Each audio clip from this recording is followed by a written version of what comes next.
টাকা, মাত্র 2 টাকা। লাড্ডু নেবে গো লাড্ডু, কে নিবে লাড্ডু?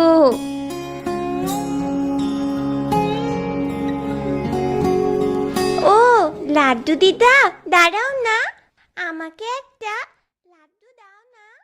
লাড্ডু আমার জিভেতে জল চলে এলো গো।